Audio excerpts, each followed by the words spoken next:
मराठ्यांच्या दैदिप्यपूर्ण इतिहासाची साक्ष म्हणजे मराठ्यांची शस्त्र आणि ते खास करून जी फेकून मारायची शस्त्र आहेत. मराठ्यांच्या युद्धात जेव्हा पायदळ काम करायचं, जेव्हा त्यांच्या हाताची शस्त्र असायची, काही शस्त्र तलवारीसारखी खंडा आणि बाकीच्या ठिकाणी आहेत आणि ही आहेत ती साध्या पायदळामध्ये फेकून मारायची शस्त्र. याच्यात एक वैशिष्ट्यपूर्ण शस्त्र आहे, त्याचं नाव आहे विटा.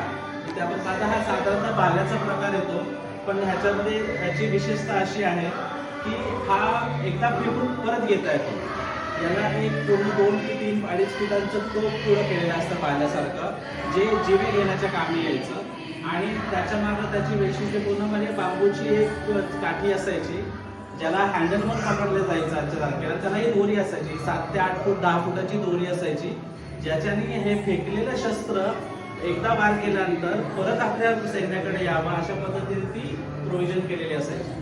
आणि याचप्रमाणे याला इतकं शास्त्रशुद्ध पद्धत आणि विचार करून बनवलेलं आहे की तुम्ही बघितलं की ही जी टोक आहे, पुढची जी हत्याराची टोक आहे, त्याच्या बाजूला त्याच्या मागं एक सुती गुंडा गुंडाळलेला असायचा की जेव्हाही सैन्यामध्ये लढाया व्हायच्या आणि या एका शस्त्राने अनेकांचे प्राण घेतले जायचे, त्यांचं जे रक्त असायचं ते रक्त गळत येऊन पुढे या दांडीवर येऊ नये आणि मारणाऱ्याच्या हातातून ते निसटू नये म्हणून ते रक्त शोषून घेण्यासाठी ते सुती गुंड असायचं. आणि इतक्या पद्धतीने एखादा शस्त्र बनवताना केलेला विचार हे मराठ्यांचं खरं ॲक्च्युली नॉलेज होतं, जे युद्धामध्ये वापरलं जायचं.